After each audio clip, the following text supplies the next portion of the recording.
Newsfirst at 9. Getting back to local news now, the police say that the family members have confirmed the identities of 10 passengers of the ill-fated Lion Air flight which crashed into the sea and sank in an attack carried out by the LTTE. The Lion Air flight crashed into the sea and sank on the 28th of September 1998 following a missile attack carried out by the LTTE while the aircraft was travelling from Palali to Ratmalana. The police say that based on information that was gleaned from a suspect who was arrested in connection with the attack, parts of the aircraft were recovered in the seas of the island of Virnathu in 2012. Skeletal remains and apparel that was recovered from the wreckage was put on display at the premises of the Jaffna Municipal Council yesterday and today for identification. The police say that 17 sets of clothes were identified. The identities of 10 of the passengers have been ascertained. Police media spokesperson SSP Ajit Rohan has said that information regarding the victims can be obtained by contacting the Tourism Investigation Division in Colombo on 0112 221 839. 48 people, including 8 children and the 7 crew members of the Lion Air flight, were killed in this attack in 1998. You're watching News First, and up next is a look at Action TV.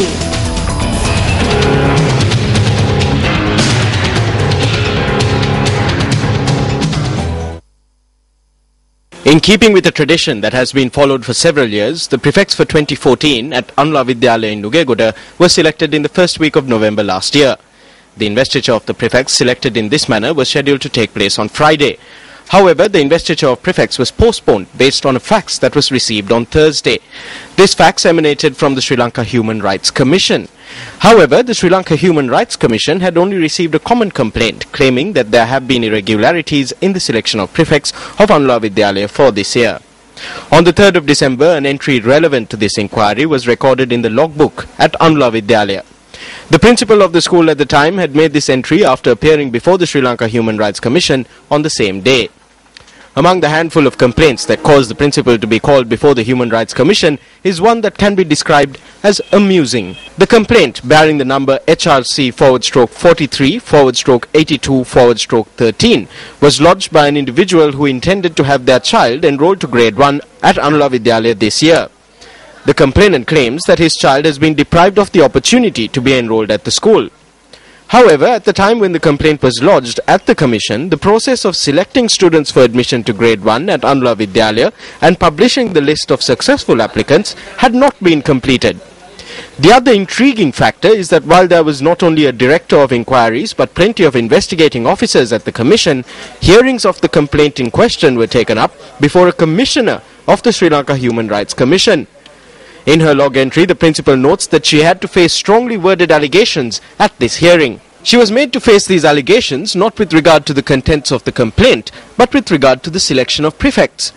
The principal's log entry also notes that the commissioner in question had informed her that the commission had received a complaint on its hotline regarding injustices in the selection of prefects and that an investigation was being conducted into this allegation.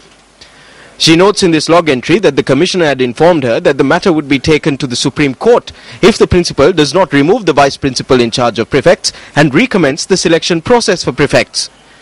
Inquiries conducted by Action TV revealed that the fax issued by the Sri Lanka Human Rights Commission halting the investiture of prefects at Anla Vidyalaya was issued against a backdrop where an inquiry had been conducted and no fault had been found with the administration of Anla Vidyalaya in the matter of selecting prefects. Ensuring that the complainants receive justice is a responsibility of the Sri Lanka Human Rights Commission. It could be that the strong allegations that were levelled at the principal and the fax that was issued halting the investiture of prefects at the school were steps that were taken with the intention of upholding this responsibility. However, is it also not important to conduct investigations in the interest of maintaining public trust to ascertain whether self-preservation has trumped the fundamentals of human rights in the matter of the Sri Lanka Human Rights Commission's intervention in the investiture of prefects at Anla Vidyalaya?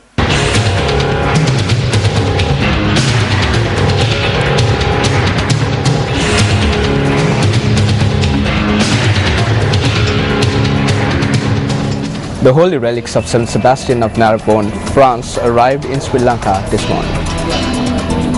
A special religious service was held at the Bandaranaike International Airport upon the arrival of the relic from Rome.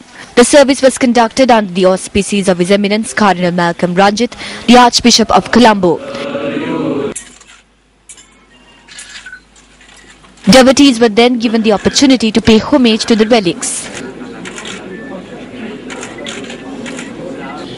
ප්‍රංශයේ නර්බෝන කියන නගරේ ඉපදිලා රෝම හමුදාවට සම්බන්ධ වෙලා රෝම හමුදාවේ සොල්දාදුවෙක්. Saint Sebastian was born in Narbonne, France.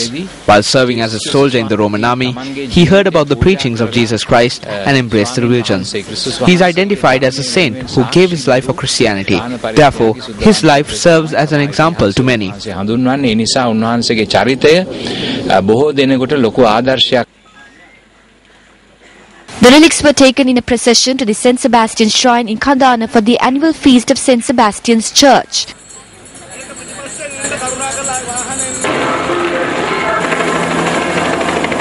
The relics will be enshrined at the church in a specially constructed shrine room in honor of the saint from Narbonne. The main office as well as election operation office of the Democratic Party in the Kulanav electorate was declared open today and the auspices of the party's chief organizer of the Kulanav electorate, Susil Kindal-Pitya. The office located at number 1 Kulonava Road, Kulonava, was declared open following religious observances. Several key activists of the Democratic Party in Kulonava were present at the occasion.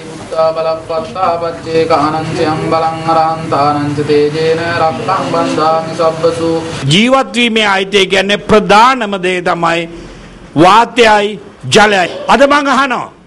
The right to live means having water and air. Now, I would like to ask whether the people of Kulonava have this right. I attended a book distribution in Kulonava recently and I had to obtain medication after I went home because of the severe headache I developed due to the stench. I'm surprised how thousands of small children manage to live there. What would be the long-term effects on these children? ඒ ළමයින්ට දීර්ඝකාලීනව මොන වගේ දෙයක් සිද්ධ වෙයිද කියන එක මට කියන්න බෑ. මම කොළොන්නාවේ ඉපදිච්ච කෙනෙක් හැටියට මේ කොළොන්නාවේ අස්සක් මුල්ලක් නෑර දන්නවා. As a person who was born in Kulonava, I know every nook and cranny in this area. Kulonava is the poorest electorate in the Colombo district.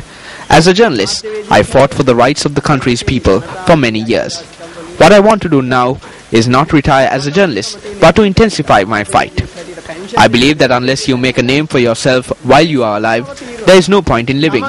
Therefore, one day, people will say that this man tried to develop Kulonava. That is my aim. මං හිතනවා ජීවත් වීමෙන් පළක් නෑ කියලා.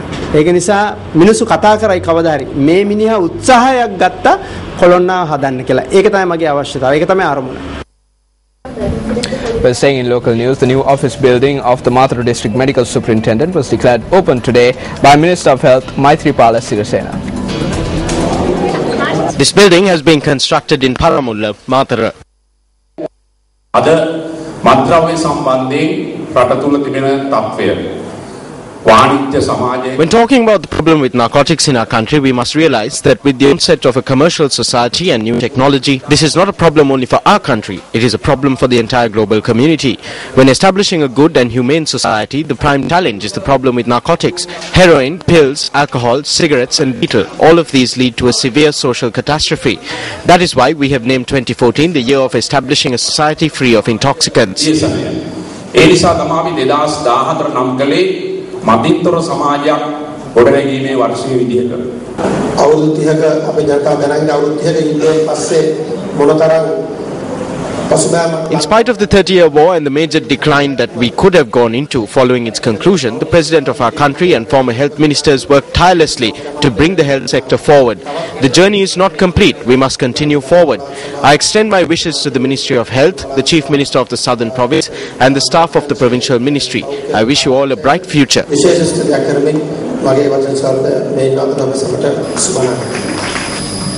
leader of the Janasetta Peramuna, Venerable Batharamulle Silarathanathara, expressed the following views at a media briefing convened this morning. අපේ පක්ෂයත් එක්ක තරඟ කරන්න කවුරු හරි ඉන්නවනම් ජනතා සේවයේ සුභසිද්ධිය සඳහා If there is anyone who wants to contest through our party for the welfare of the people, regardless of party differences, we invite you to join us. Contest through our party for the welfare of the people. We in the Janasetta Peramuna can keep our back straight and work for the people. Vote for us once, and if we do not live up to this, then we do not want your vote a second time. අපේ කොන්ද කෙලින් තියාගෙන වැඩ කරන්නේ අපි ජනතාවට සේවය නොකරත් එකවරක් දීලා බලන්න දෙවෙනි සැරේ අපිට ඡන්දය එපා. Well, yet another batch of Newsfirst U reporters participated in a training workshop held today. This was the 10th workshop held in Colombo for Newsfirst U reporters who make up the largest citizen journalist network in the country. The workshop was held at the auditorium at the head office of the Capital Maharaja Organisation Limited. Numerous young men and women from all corners of the island attended the workshop and signed up as Newsfirst U reporters. The participants were given an understanding of the basic tenets of news reporting and new media and were also given the opportunity to visit the Newsfirst Centre. The participants were trained in news reporting via a live news broadcast. We can bring a change to society and report the truth. By being a U reporter, we can render a great service. I believe being a U reporter can help me become a media professional.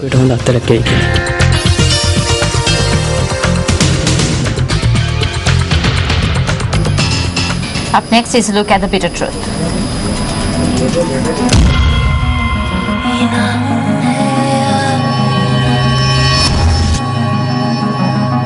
On Tuesday, the Vice Chairman of the National Olympic Committee revealed that the value of the National Olympic Committee's fixed deposit was 41 million rupees.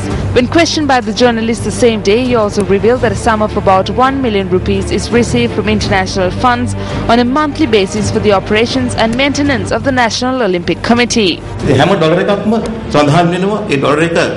Every dollar is accounted for. We note down the rupee value of the dollar and the exchange rates. I wish to say without any fear at this moment that I believe there is transparency to a great extent at present. The Auditor General's report for the 2010 financial year contradicts the statement made by the Vice Chairman. As per the Auditor General's report, although the National Olympic Committee's draft report should have been submitted within 60 days after the end of the fiscal year, this was not done.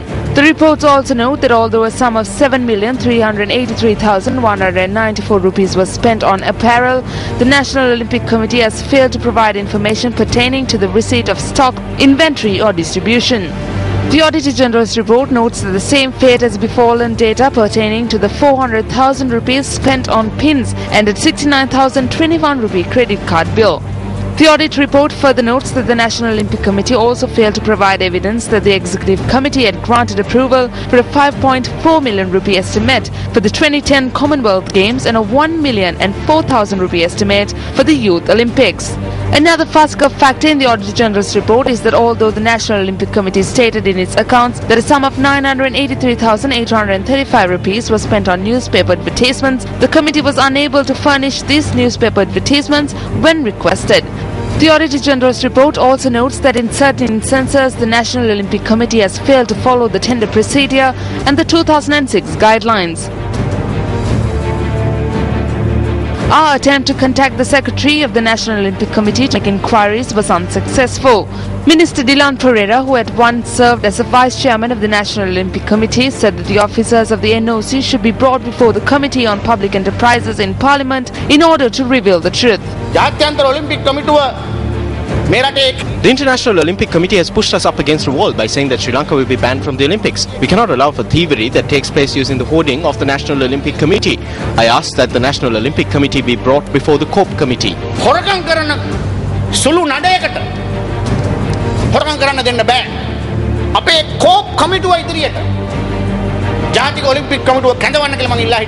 When will the National Olympic Committee be brought before the COPE Committee in order to ensure that truth and transparency will triumph?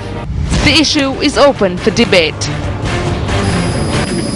Well, that's a look at news at 9 for tonight. Thank you very much for joining us. I'm Arundhati Mudannaika. And I'm Ramesh Bandara. Before we go, we wish to congratulate our news readers, Sonali Vanikapaduke, Vasanta Pradeep Masingage and Chandrika Armugam for their victory at the State News Television Award ceremony. Good night.